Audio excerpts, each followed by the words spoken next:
안녕하세요. 곰나예요.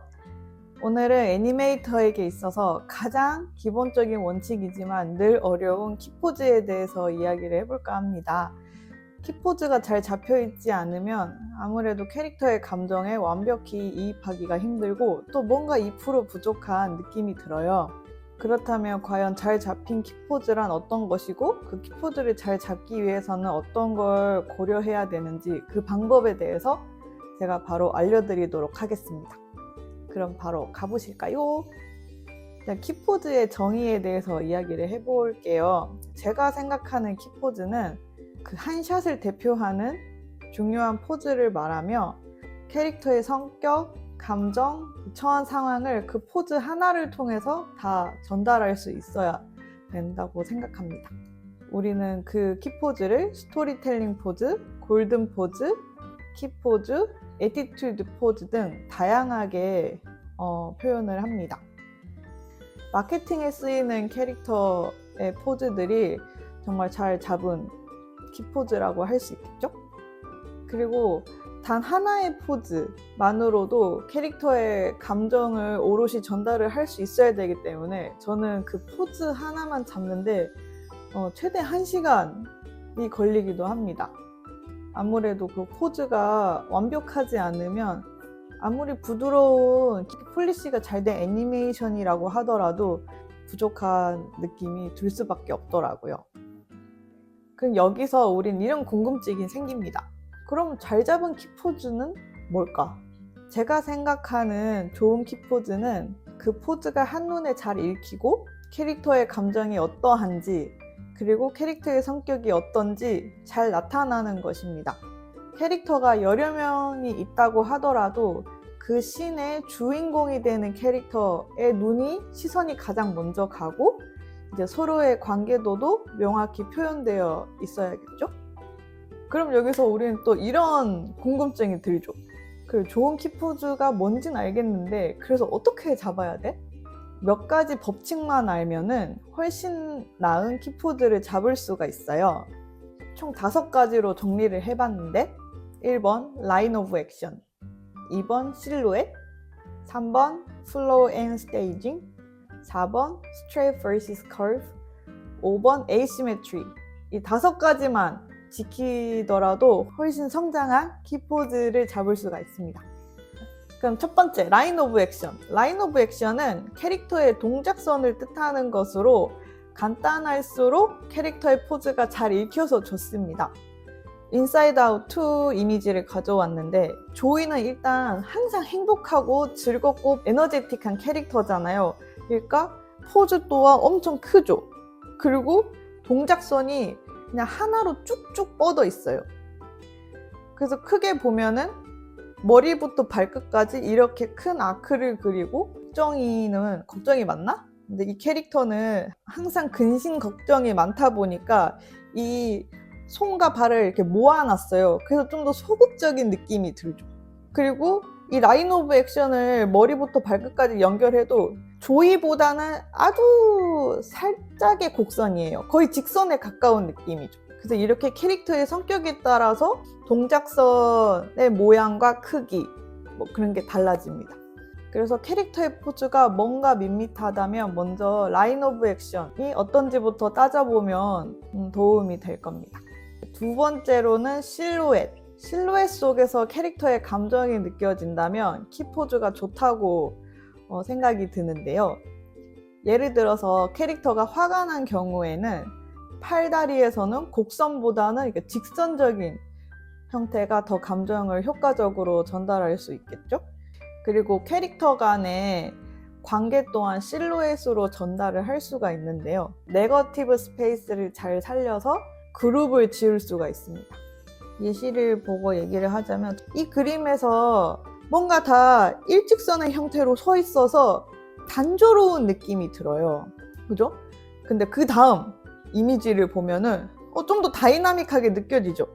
이 파란색 스킨의 여자가 더 화나 보이고 이 남자도 노란색 머리 여자를 더 지켜주려고 하는 그런 자신감과 힘이 느껴지고 노란색 여자는 이 남자를 통해서 자신을 숨기고 자신을 보호하려는 느낌이 확실하게 들죠. 이 남자랑 노란색 머리 여자를 거의 다 겹쳐서 묶어놨어요. 한 덩어리로 보여요. 그래서 남자와 노란색 머리 여자 대 파란색 여자, 이렇게 대결하는 구도가 느껴집니다. 그러니까 그룹핑도 되게 중요해요. 그 파란색 스킨 여자, 이 사람을 좀 더 이렇게 앞으로 숙이게 하고 어깨도 확 올라가게 하고, 이 여자가 진짜 화가 났고 공격적이구나 라는 게 느껴지고, 이 남자도 가슴을 이렇게 앞으로 많이 내밀고 팔도 뒤쪽으로 힘껏 뻗었어요. 이게 살짝 굽혀 있는 게 아니라 빡 뻗어서 나 진짜 화가 났어, 덤비지 마, 이런 느낌이 정말 잘 들죠. 그리고 머리도 이렇게 몸 쪽으로 당겨줘가지고 살짝 머리를 들면은 힘이 좀 풀어지는 느낌이에요. 근데 머리를 이렇게 목 쪽으로 당겨주면은 좀 더 텐션이 느껴지죠. 이런 긴장감이 이 포즈를 통해서 다 느껴집니다. 세 번째로는 플로우. 캐릭터가 여럿이 나오는 경우에는 우리의 시선이 머물러야 할 곳을 포즈를 통해서 이끌어줍니다.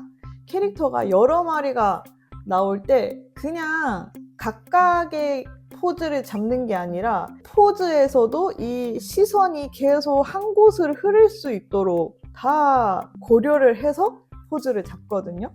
예를 들어서 여기 스포키즈의 포스터를 보면은 일단 캐릭터가 이렇게 모여있는 느낌이 들어요. 그 이유가 화면 왼쪽에 있는 캐릭터가 큐라인데 걔가 이렇게 선글라스를 잡고 있잖아요. 근데 이 선글라스의 각도를 살짝 비스듬하게 해서 이렇게 중앙으로 우리의 시선이 모이게끔 해주고 있습니다.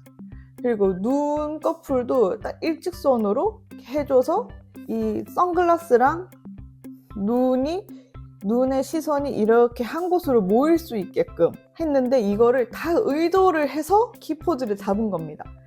입술의 형태도 다 고려를 한 거고, 화면 오른쪽의 캐릭터는 프랭크? 어제 까먹었어. 오래돼가지고 생각이 안 나네. 아무튼 이 캐릭터도 나사가 박혀 있잖아요. 근데 그 나사 각도 또한 다 그 시선을 고려해서 이렇게 잡은 거예요. 그래서 이 요소 하나하나를 다 신경 써서 잡은 것입니다. 아무 이유 없이 잡은 게 없어요. 그 여기 모아나 이미지에서도 여기서 중요한 거는 이 할머니가 들고 있는 요 손과 캐릭터의 관계도이기 때문에 일단 최대한 바디랑 팔, 뭐 다리 이런 것에서 시선을 안 빼앗기게끔 그걸 통으로 이렇게 묶었죠. 딱 우리가 봤을 때 한눈에 캐릭터의 눈의 흐름을 통해서 할머니의 손, 그래서 이 상황을 읽을 수 있게끔 설정을 해놓은 것입니다.